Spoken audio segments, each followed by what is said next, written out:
Good morning students. आज हम कक्षा 9वीं के गणित के फर्स्ट चैप्टर संख्या पद्धति के बारे में आपको जानकारी देंगे। हमने इस संख्या पद्धति को 8 भागों में विभाजित कर रखा है। पहले भाग में इस चैप्टर का पूरा परिचय आपको कराएंगे और भाग 2 से लेकर के भाग 7 तक लगातार 1.1 से लेकर 1.6 तक के एक्सरसाइज के प्रश्नों को हल करेंगे और अंतिम भाग जो 8 नंबर का होगा वह भाग होमवर्क का होगा। यह होमवर्क आपकी परीक्षा की दृष्टि से और स्वयं के एनालिसिस करने के लिए भी काफी महत्वपूर्ण है। तो जैसे कि आप प्रीवियस क्लासेस में पढ़े हुए कुछ संख्याओं के बारे में आप स्वयं जानकारी रखते हैं। जैसे प्राकृत संख्या, नेचुरल नंबर इसे इंग्लिश में कहते हैं। इसे अंग्रेजी वर्णमाला के कैपिटल एन से दर्शाया जाता है। यह संख्या 1 से अनंत तक होती है। 1 2 3 4 5 इस तरह से डैश डैश का मतलब यह अनंत तक होती है। तो सबसे छोटी प्राकृत संख्या 1 और सबसे बड़ी प्राकृत संख्या आप बता सकते हैं? बिल्कुल नहीं बताया जा सकता, क्योंकि यह अनंत तक जाती है। पूर्ण संख्याएं, इसे अंग्रेजी के कैपिटल लेटर W से दर्शाया जाता है और यह वे संख्या होती है जिसमें शून्य से लेकर अनंत तक की संख्या। कहने का मतलब प्राकृत संख्या में शून्य जोड़ दिया जाए तो 0 1 2 3 4 0 1 2 3 4 और ये डैश डैश डैश, इसका मतलब अनंत तक यह संख्याएं होती है। अब हम पहुंचते हैं पूर्णांक संख्या। पूर्णांक संख्याएं, जैसे कि आप प्राकृत संख्या को जानते हैं 1 2 3 4 5, पूर्ण संख्या को जानते हैं 0 1 2 3 4। तो ये संख्याएं इसमें अगर ऋणात्मक भी हों, जैसे कि -1 -2 -3, तो ये ऋणात्मक पूर्णांक और धनात्मक पूर्णांक और शून्य पूर्णांक, ये तीनों मिलकर के जो संख्याएं बनती है उसे हम पूर्णांक संख्या कहते हैं। मतलब पूर्णांक संख्या में धनात्मक और ऋणात्मक सभी संख्याएं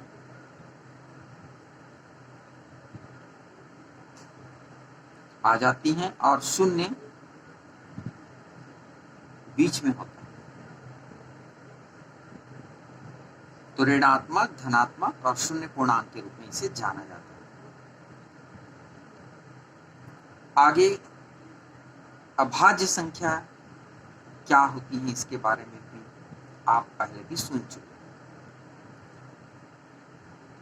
अभाज्य संख्याएं कैसी संख्याएं होती है? 1 से बड़ी वे प्राकृत संख्याएं जो 1 या स्वयं के अलावा किसी और से विभाजित ना हो।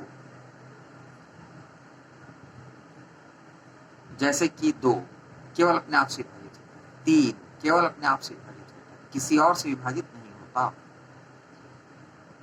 5 7 11 इस तरह की संख्याएं अभाज्य संख्याएं कहलाती हैं।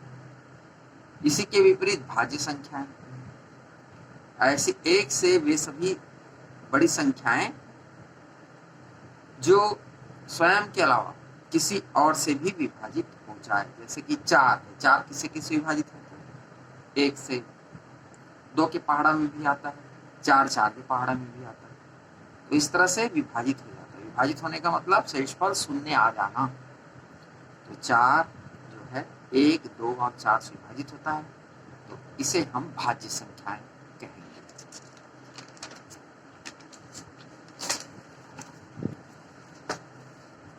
अब आप देखेंगे परिमेय संख्याएं। परिमेय संख्याएं, इसे हम अंग्रेजी वर्णमाला के Q अक्षर से दर्शाते हैं। इन संख्याओं को P बटे Q के रूप में दर्शाया जा सकता है। तो वे सभी संख्याएं जिसे P बटे Q के रूप में लिखा जा सके और जहां Q 0 ना हो, Q नॉट इक्वल टू 0। जैसे कि आप पूर्व में जानते हैं भिन्न 2 बटे 3, 3 बटे 4, ये इस टाइप की सभी संख्याएं जिसमें अंश हो और हर हो, और जहां हर 0 ना हो तो हम उन सभी संख्याओं को परिमेय संख्या कहेंगे। अपरिमेय संख्याएं क्या होंगी? तो वे संख्याएं जिसे P बटे Q के रूप में नहीं लिखा जा सकता। परिमेय संख्या का विपरीत, परिमेय संख्या को P बटे Q के रूप में हम लिख सकते हैं और अपरिमेय संख्या को P बटे Q के रूप में नहीं लिखा जा सकता। इसके लिए उदाहरण वर्गमूल 2, वर्गमूल 3, 22 बटे 7, ये इसके उदाहरण है। 22 को 7 से भाग देने से, 22 को 7 से भाग देकर आप देखेंगे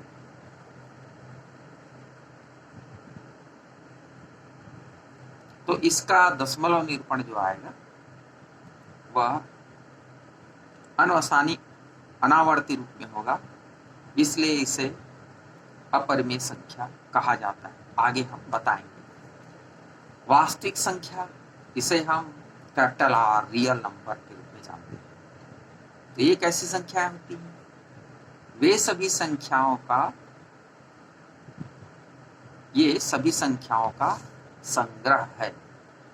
कहने का मतलब इसमें परिमेय, अपरिमेय संख्याएं और साथ ही पूर्णांक संख्याएं, प्राकृतिक संख्याएं, ये सभी संख्याएं इसमें आ जाती हैं। उसे हम वास्तविक संख्या कहते हैं। वास्तव में यहाँ पर सबसे महत्वपूर्ण होता है वास्तविक संख्याओं का दशमलव प्रसार कैसे होता है। तो इसे देखने से पता चलता है, जैसे 1 बटे 2 यह एक वास्तविक संख्या है, चूंकि ये परिमेय संख्या है इसलिए वास्तविक संख्या है। और 1 को 2 से इस तरह से भाग देने से आपको पता चलेगा इसका शेषफल अंत में 0 आ जाता है। इसे हम शांत दशमलव प्रसार के रूप में जानते हैं। वहीं पर 1 बटे 3 का मान आप देखेंगे कि 0.333, इस तरह से आप भाग देकर देख सकते हैं। इसमें 3 बार बार रिपीट हो रहा है लेकिन शेषफल कभी 0 नहीं हो रहा है। तो ऐसी संख्याओं को हम अशांत आवर्ती कहते हैं। ठीक इसी तरह अशांत अनावर्ती संख्या का दशमलव प्रसार हम देखेंगे। इसमें वर्गमूल 2 का मान आप देखेंगे 0.4142 और इस तरह से अलग अलग मान आएंगे। इसका शेषफल कभी 0 नहीं होगा और न ही कोई एक ही संख्या बार बार रिपीट होगी।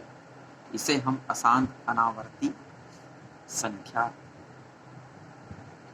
का दशमलव प्रसार कहलाता है। अब हम इस चैप्टर में जो पढ़ेंगे वह है घातांक के नियम। जैसे 2 का घात 3, यहाँ पर 2 को आधार और 3 को घातांक कहते हैं। 2 के घात 3 का मतलब 2 को 3 बार गुणा। ऐसे संख्या जो घातांक के रूप में दिए गए, इसके कुछ नियम होते। जैसे पहला नियम, 1 की घात m और 1 की घात n का गुणा। 1 की घात m बिंदु 1 का घात n, इस स्थिति में आधार समान है और घातांक अलग अलग है और गुणा किया जा रहा है, तब आधार वही रहेगा लेकिन घातांक जुड़ जाएगा। 1 की घात m का धन n। इसी सूत्र के अनुसार देखें, 2 का घात 2 और 2 का घात 3 का गुणा हो रहा है। यहाँ पर 2 का घात 2 बिंदु 2 का घात 3, यहाँ पर क्या हो गया 2 का घात 2 धन 3, दोनों घात जुड़ जाएंगे, आधार वही रहेगा। 2 का घात 5, 5 बार गुणा करने से 32 इसका उत्तर आएगा। ठीक इसी तरह आप देखते हैं 1 की घात m कोष्टक का घात n, 1 की घात m पूरे का घात n, 1 की घात m इंटू n। इस स्थिति में हम देखेंगे जैसे 2 का घात 3 पूरे का घात 2।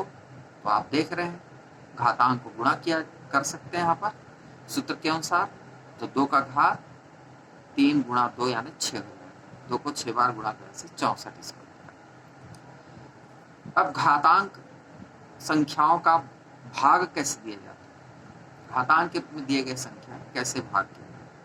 भाग देते समय ध्यान रखना है आधार वही रहेगा और अंश के घात में हर के घात को घटा दिया जाता है। उदाहरण के लिए 2 का घात 4 बटे 2 का घात 2, 2 के घात 4 ऋण 2, अंश के घात में हर के घात को घटा दिया गया है। इस तरह से 2 के घात 2 बराबर 2 का घात 2 के बराबर 2 गुणा 2 और 4। चौथा नियम कहता है कि a के घात m इंटू b का घात m। यहाँ पर घातांक समान है। अभी तक गुणा और भाग करते समय देखे थे कि आधार समान है। यहाँ पर घातांक समान है और आधार अलग अलग है और गुणा किया जा रहा है, तब दोनों आधार गुणा कर दिए जाएंगे। a डॉट b कोष्टक बंद और पूरे का घात m। तो इस तरह से सूत्र का उपयोग करते हुए हम 2 के घात 2 डॉट 3 के घात 2, 2 गुणा 3 और पूरे का घात 2 हल करेंगे, उत्तर 36 आता है। तो इस तरह से परिचय इस चैप्टर का समाप्त होता है। Thank you.